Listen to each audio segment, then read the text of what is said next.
So you're a really good dentist. You practice high quality medicine. Hey, guess what? Every other dentist says the same thing. You all do high quality medicine. Now you need to make sure design with the end in mind. What do you want this business to be in the future? And who do you want to serve? And it's okay to be very selective of saying, this is what I want to do and this is who I want to serve.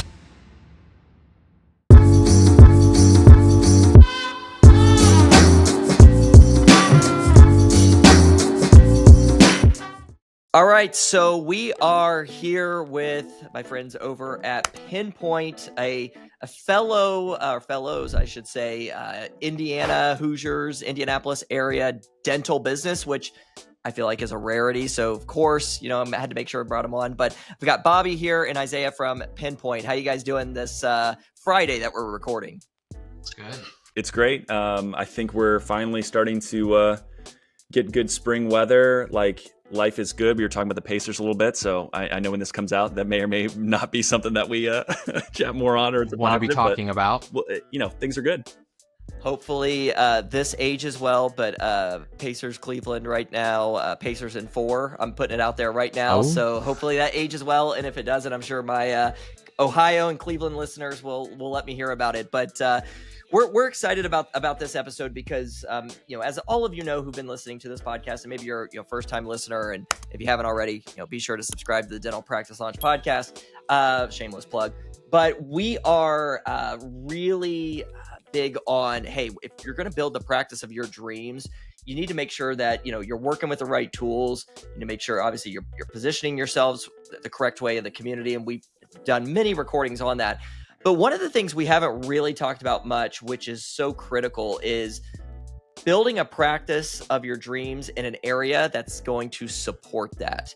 And, there's a lot of different factors here that, we've heard and seen, or somebody tries to build a very, high-end cosmetic fee-for-service practice in a very, kind of working class area that's heavy insurance driven, and that may not be the best plan of action, right? So how do you know where to build a startup, or if you're going to do an acquisition, how do you know the lay of the land? And that's what Pinpoint is really going to help kind of walk us through today. So what I would like to start with first is, can you just talk about, how important is it for a practice owner, let's say a startup, which is most of our listeners here, how important is it for them to know, the demographics of an area before they invest hundreds of thousands of dollars, into a practice? What have you guys seen there, and why is that so important, do you think? Well, I think it's obviously a massively important thing, or we wouldn't be here. So there's the punchline. I'm not going to hide it, right? It's something that, if you look at our kind of tagline, it's dream practice, dream location. And so it's trying to think through, especially from a startup perspective, and we do stuff for existing practices as well. But it is all predicated on the idea of, you want to stack the odds in your favor up front. So you're a really good dentist. You practice high quality medicine. Hey, guess what? Every other dentist says the same thing. Fantastic. So that you all do high quality medicine.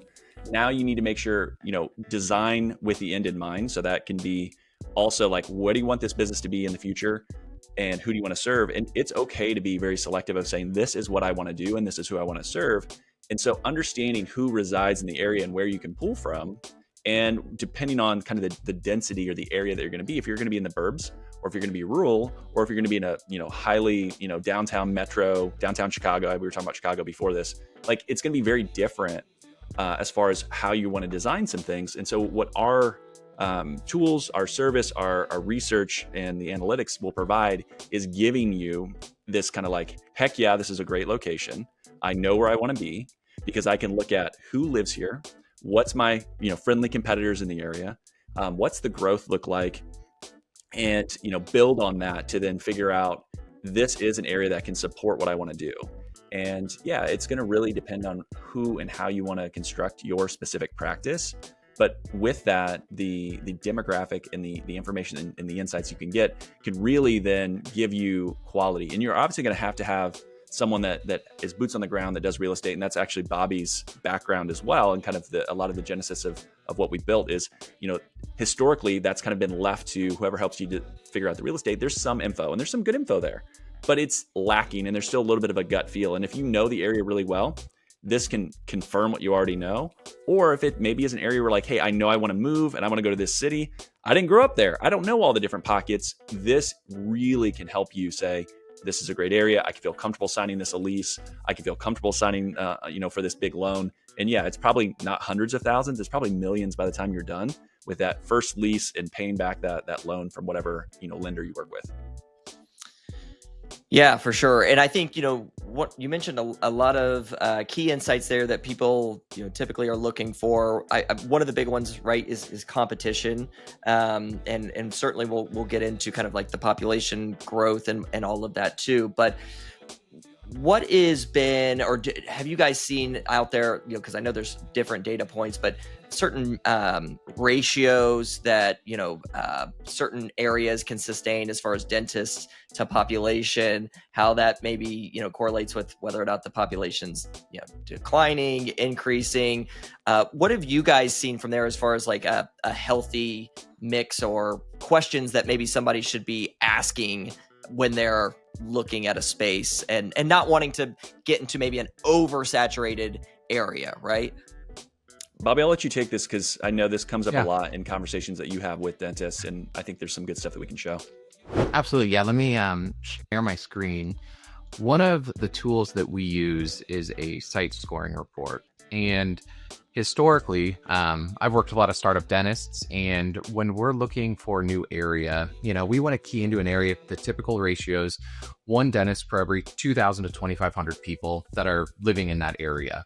And that's a good metric. There's nothing wrong with it, and it is a fairly accurate number. But what we do with our site scoring report, and let me zoom in a little bit here, is we're able to look at the properties and put together a comparison based on like practices, so that then when we're looking at that location, we can see how it stacks against the competition in the region. So I'm going to do a really quick high-level walkthrough of our site scoring report and give some high-level information that's probably going to tie into some of our the rest of our conversation. So the first thing is we're going to look at a location or an address. And then what we're going to do is we're going to compare it to 20 different like type properties or like type areas that have dental practices at those locations. So we're looking at an urban density, and we're going to look at the similar type of urban density location. So this is an in-town location. That means it's not a rural location. If it was a rural location, we'd be looking at, a 30 or 45 minute drive time. Since it's in town, we know that we're going to be able to draw from about a 20 mile drive time. And again, if we were in a downtown location, this would compare to other downtown locations, and it's going to have more like a 12-minute drive time. So a shorter drive time because we know people aren't going to travel this far. So what our software is doing, it is taking this location, comparing it against 20 different practices in similar type urban density locations throughout the region. And then what we're going to be able to compile there and take a look at is minimum scores, average scores, and maximum scores for some key criteria that we look at when we're ranking a dental practice. And one of the tools that we utilize, and this is going to get into some of our conversation later, is Experian. Experian, the credit agency that everybody knows, they've got a marketing profile or marketing program called Mosaics. And Experian Mosaics, what it does is it categorizes every house in the United States into one of 71 different household types. And that's what this chart down here is showing. So this is showing the different household types, and each household type has a different way that they're spending their money. It has different demographics. So how many people are in their family, how much income they have, are they working white collar, blue collar jobs? And this is looking at specifically the type of people that are living in this 20-minute drive time. And then what it's going to do is we're going to look at only the people that live in this backyard area, this 20-minute drive time, that have a propensity to utilize dental services. So we know some of those household types are not going to be going to the dentist. But we do know that some of them are going to be much more likely. So when we're seeing the red, the yellow, and the blue, those are households that have a higher propensity to go to a dental office.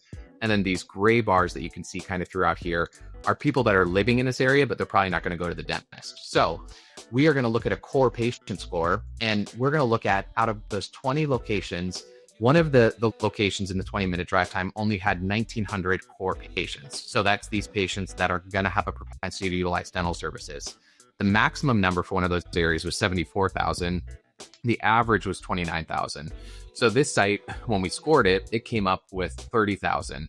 Now, workplace is another that we can look at. So it's going to look at the core patients for the people that are working there. We don't talk to that as much unless we're in a downtown area. But then we're going to also look at the average expenditure on dental services. So we're able to rank how much these different areas are spending on dental services. So we can see 191, 355, average is 258. This site has 270. Now, what really sets this site apart, which is giving us a good score, which we'll talk to this in just a second, is going to be the population growth. So we are all from this area. Shane knows the area. We know that there's tons of growth going on out here. So we have a 20% growth rate over the next 5 years we're expecting in this area. That is by far the highest out of any of the other properties. So a score of a 100 is going to be an average score when we're looking at those properties all compiled together. Anything over 100 is going to just we know that the odds are going to be stacked in our favor better and better. So a score of 114 is a 14% better than the average location that was pulled in the compiling of those locations. And then going to the primary question that you started with was the competition. So what we do is, instead of looking at that ratio of one dentist per every 2,500 people, we're going to actually look at how many dentists are there compared to the core patients, which are those patients in this drive area that are utilizing dental services. So we can see the minimum number for one of those 20 locations was 272 core patients per every general dentist. The average was 577. The max was 1473. This site had 425. So again, kind of right in line with the average, but this growth is really pulling the score up. And then we're also going to look at the general dental facilities. So this is looking at a per dental count, per dentist count. So if there's multiple dentists within a practice, this is going to take that into consideration. This second line is going to just look at the number of facilities that are there. So some of these practices might have one doctor, some of them might have multiple doctors. So that was probably a little bit more of a deep dive than I intended, but hopefully that makes sense. Any questions, Shane? Yeah, no, that is really good. And for people, most people watch, but for those, listening, definitely go to, YouTube, or there'll be a link in the show description here as well, because you have to see this to really get a good visual on it, because this is really cool how you're able to see kind of those minimum, the max, the average, and then compare it to the site. And, to, Bobby's point, what he was going through there, we're familiar with this area. We know kind of like the growth that's happening, and, how it's just population's kind of been exploding and is expected to continue to do so. And that's really helpful for you to know if, hey, maybe if you're just looking at one data point, right, which was that average patient to dental, ratio, but you weren't looking at the expected growth, you're only getting half the story, right? And maybe you're turning down an area that you really want to be in if you're not getting that full analysis. So I think that that's a really important key that Bobby just went through there. The other part of this that I think is certainly worth mentioning too, outside of just the competition, but you touched on the average like dental spend. This is a fascinating map that you guys have, where you can literally see, what the area is kind of like it's like a color code, if I'm not mistaken, on who's spending more and what location in like this Google map. Can you talk a little bit about that data, how you're able to look at that, and how can practices use that information in addition to, their site score to be able to see if that's going to be the right fit for the type of practice that they're building? Absolutely. Isaiah, do you want to jump on this? Yeah, I'll talk to it a little bit. I think there's a couple different things there as far as the dental expenditure. So the first question that a lot of people are probably going to have is, well, let's say they have dental insurance, that's going to be withheld from their paycheck, or they're paying it direct. That's not going to show here, and that is correct. So this would be looking, again, Experian. When you spend with a credit card, it's going to say, hey, these are dental, the spend kind of numbers, and so it's going to be folks that are spending over and above that. And again, averages are going to be there. But we can also look at, in a specific area, who has consulted a dentist in the last 12 months and who has dental insurance. And so depending on how you want to structure your practice, let's say you want to do, like, I'm going to do some insurance, but I really want to get more fee for service. I want to do more cosmetic stuff. I know a really successful dentist in the Indy metro area takes insurance, but it is all there to help then sell bigger cases. And he's very successful at that. I also know another dentist totally trying to go fee for service and dropping, insurance providers every year looking and reviewing that and continue to drop it, and pretty much only is accepting new fee-for-service patients. And you can leverage some of that data to look at, can the market actually justify and hold and pay for services rendered directly? And is there a heavy insurance population? And so again, it's going to be dependent, and there's going to be a lot of questions there that you can look at the data and tease out what you need, but you can then start to extrapolate and pull out that information. And again, I think one of the other interesting things that Bobby talked about in the site score was for the employer count. We know a lot of people are working from home. So the employer count, part of the reason why we don't factor that in as much, yes, there's this return to work and go back to the office, and hey, we have this big lease that we want to make sure we're justifying the expense, but a lot of people are maybe going in partial time or they're working from home. So we really focus more on the residential side because we know that shift is happening and is real. Any other dental expenditure spend stuff, Bobby, that I missed? I think just quickly kind of touching on what Shane was talking about with our different mapping. So one of the things that we want to be able to do is visualize all those different sections of that report. So that's what we've got, 3 individual pages, and I'm just going to show them individually. And then what we're going to do is we're actually going to jump to a live view on the map. So all of our reports have hyperlinks to allow you to open it up on your web browser. So you can zoom in, you can get a little bit focused in, you can see it a little bit larger. So that's just a quick note that we've got. But what we're doing on this map is we're visualizing most of that data that we were talking to on that site selection report. And on the real estate side, this is one of my favorite pieces that we have, because this is going to help verify the location that we're looking at, or it's going to give us a really good idea of maybe some other pockets to take a look at. And there might be an area that looks absolutely perfect to open up, looking down here, and I'll explain why this might look really well, but there may be no commercial real estate. So that's why it's good to, have a partner in the real estate world to be able to help out there and have that understanding. But what this map is showing is most of what we were talking to. The heat map is what Shane was talking about. So the darker the area, the higher the dental spend in those block groups. So this is looking at a more focused view than a zip code layer. This is looking at block groups. So we're able to get a lot more detail and a lot more focused in. So the darker the area, the higher the spend, the lighter the area, the lower the spend. The next one is we can see the competition in the area. So all of these locations are competition. So it's other dentists in the area. So we can get a really quick high level view of that. And then the last area that you can see on the map is all of these different dots. So we were talking about those household types that have a higher propensity to utilize dental services. What this is doing is this is showing us all of those households and where they live and where there's a higher density of households that are going to be utilizing dental services. So again, the location we're looking at, we can see there's quite a few people living through here. We can see it's pretty scattered, but we all know living in this area, there's tons of growth coming up in this area. So that's the reason, that there's so much opportunity. Plus, we're in an area that has a good density of households that are utilizing dental services, and we're right on the boundary of kind of where that competition is. So there's an opening in this area. So any questions on that, Shane?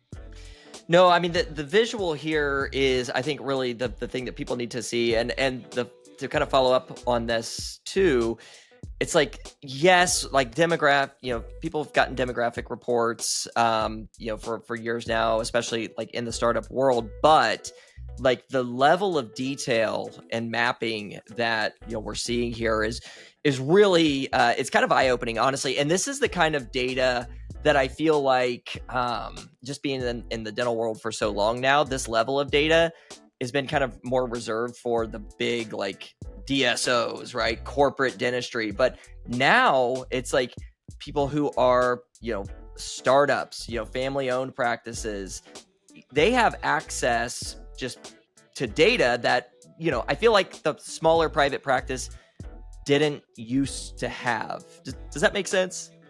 Absolutely. Yeah. It's one of those where you don't have to be a private equity, roll up that has hundreds of millions of dollars and has a whole department that does it. It is the data is accessible in a way where, that's Bobby and I's entire business is, hey, we can go and have this data provider and these data sources, and then we can package it in a way where it's accessible and easy. You don't have to become, some statistician to understand what everything is. We try to make it visual. We want to make it beautiful. We want to make it accessible and also actionable, where you can say, okay, I can see this. Ooh, my score is a 115, 100's average, better. Yay. Hey, there's people that spend money here. Great. Hey, there is a lot of competition, but I can look at this area.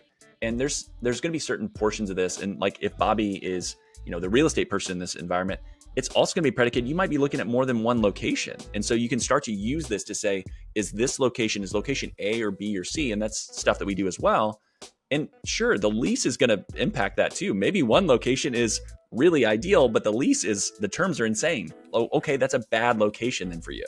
The data is still only going to tell us one part of the story. So there are other partners you are going to obviously want to bring in and rely on, but this can help, I think, shorten that window versus feeling like, hey, do you want to drive around and look at locations? You can kind of use some of our data, take it to a real estate person and say, this is the area that I want to spend time on. Let's just look here. I want to save time. And I don't know how many dentists on their Fridays off, if they're off on their Fridays or they're working other places, want to just drive around and look at locations. Maybe they do. But after a while, it's going to get pretty boring. Like there's only so much, chit chat in the car that they can have. And I know Bobby's good at that, but at some point they're gonna be like, all right, let's find a location and move on.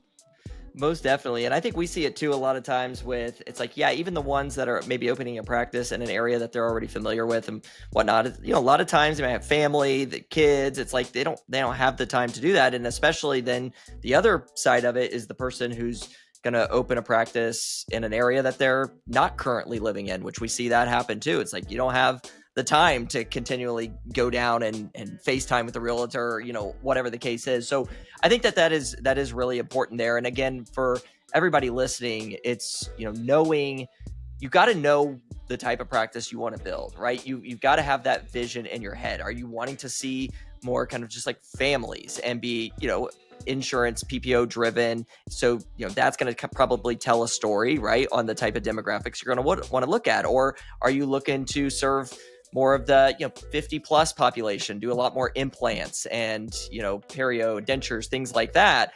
That's also going to tell the story of the type of location that you're going to go in. So I think, again, it's like the best analogy I can use is you don't want to try to fit square peg in a round hole, right? It's like you want to make sure that the fit of the location is going to match with the type of practice that you want to build. And so that's where this is coming in, pre I guess location selection.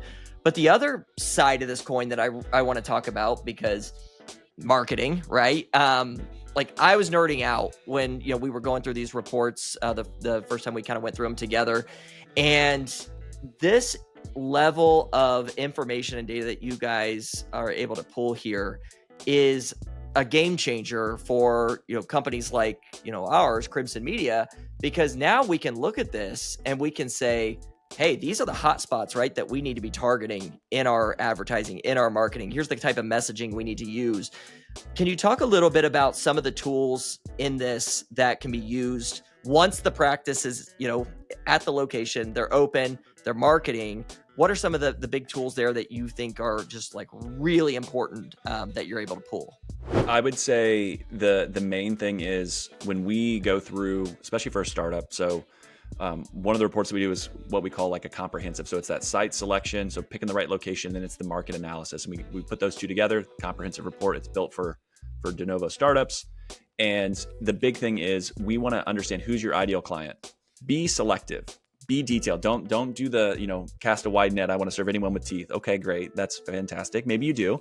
But it's going to be a lot better for you if you're a little bit more defined and specific on who you want to serve, because we have a little questionnaire that you'll go through, and it'll help using the Experian mosaics, again, the 71 different categories, to then tell you, okay, where and who is kind of your top three, who is the ideal client that you want to serve. And we can show fit. And sometimes it's a loose fit, and sometimes it's a tighter, like, yep, this is exactly it. And so the thing you can do with that then, Shane, is say, this is who I want to serve. This is the market I'm in. Do those people actually reside in this market? And so we have had some people reach out to us and say, I want to serve AO1, American Royalty, right? It's this 51 to 65, 250K plus in income. Maybe they have kids in high school, or they're just starting to get to empty nester stage and they're going off to college. Very affluent, typically live in the burbs. Those are great dental clients, right? They're going to come in and they're going to say, this is what I want. I'm happy to pay it, right? I'll pay out of pocket. If they don't reside in your market, but you want to build all your marketing around it, and Shane, I know you and team can make some beautiful stuff and make it look like, hey, we can attract those people. But if they are not in a drive time, they're not going to drive 60 minutes to come see you. So it's important that you also connect who you want to serve and what your market looks like. And so that's part of what we do on the front end, is because that's going to save you a bunch of time, money, energy, heartache, all this other stuff. Or say, if you're an existing practice, we know who we serve and we can leverage that data. We can geofence a location and we can pull in who's actually visiting our location, who's stepping into the doors out of the 71 different types, and let's then craft our message to be consistent to them. So again, if I'm trying to attract AO1, this American royalty, free whitening, not going to do it, right? They don't care about free stuff. They don't need free stuff. That's going to be a turnoff. What they want is they want to know that you really know your stuff. You get in and out, and it's easy to schedule, and it is convenient. And that is, the main thing. And so what we can do then is with the top 3, there's basically profiles on each of these client types. And I know people love to try to figure out like, ooh, which one am I, right? Which one am I out of the 71? But you'll get those profiles, and they can turn it over then to that marketing person and say, this is who my client avatar is, because it's really hard. I know you asked this. It's like, who do you want to serve? Tell us about it. Build this avatar of this character of who our ideal client is. And it's really hard. It's like, okay, I want this and this and this. This can narrow it and give you then the ability to say, they're in my market. I know who they are. There is enough there to justify opening up what my vision is for this dental practice. And then you can, start to see the ability to build out a marketing plan that hopefully will then drive ROI. And I think that's the beautiful thing. Absolutely. And, this is something that I tell just a lot of our clients and other people that I talk to as well. But used to, years, and when I say years ago, this has probably been 2+ 3 years, somewhere in there. But like when you were running ads, specifically, let's say, social media, Facebook and Instagram, there used to be options, and it wasn't, I don't think it's super accurate, but it was decent back in the day, where you could target, on household income. And that was a big thing that practices wanted to do, especially with, implant marketing and things like that. But may remember Facebook or Meta now got in a little bit of trouble and no longer, can offer that. But a lot of dentists don't realize that, right? They think, oh, well, we can just target by household income now and ads manager. And it's like, no, we can't do that anymore. So what you really do need is that next level data to see, hey, what specific, locations, neighborhoods, workplaces, like, what are those that we can geofence, draw around, a target radius around, still get in front of whatever the ideal patient is that you're trying to target. But, you're not relying on an advertising platform anymore, which you can't even do now. So I think that that's been like one of the biggest eye openers just from me, from like putting the marketing hat on. But the other thing that I think that's really a key here was you guys had a map in the report that I was looking at that showed, I think it was like the population, like the density or where your target patients are, the trade market one. Could you show that one? Because that one was also like trade market really cool. Versus who you're actually coming into the clinic, so that it's like a bar chart. Yeah. And this, Bobby talked about a map earlier that he loved. This is my favorite, and this is more beneficial for what I would say is an existing practice. So if you've been open for a year, I think you can start to pull and extract this data. If you're, ground up, never opened, de novo startup, it's going to be harder to generate this specific information because there's not a practice that people have come into. We can do an area. We could do like, hey, in this center or your standalone building, like adjacent, maybe there's a Starbucks. You can mimic like a like audience for that neighborhood or that area. But what this is showing is here's what your market looks like. And then here's who actually comes and visits you. Where are we missing, or where are we really attracting, and what stands out? And again, trying to make things visual and actionable, you can scan this pretty quickly and say, ooh, are we missing this population that I really want to serve? And the answer might be yes. Or, wow, we do an awesome job attracting this type of person. What are we doing? Like, why are they so attracted to what we're doing? And maybe it is going to be a revelation that, hey, I should double down on that versus trying to, attract someone that obviously something's not resonating or we're not able to get them. But what we will typically see is there's usually a pretty close correlation between market and actual, but there are times where there can be a big spread. Hey, this is 6% of the population. You're getting 15% of them. So like you're really overachieving in one category. Maybe that wasn't who you thought, but that is your ideal client today. And do you want to build around that? And is that sustainable? And is that what you want? Or do you want to tweak some things and maybe adjust messaging and go from there? But the idea to be able to tailor communication a little bit better, you can be more efficient with resources. It's a pretty interesting way to pull out some information. And I would imagine too, because I've seen this happen in real time with some of the startups that we work with. They may have went into the phase or the first 3 months of opening and say, this is our ideal patient, this is who we're wanting to serve.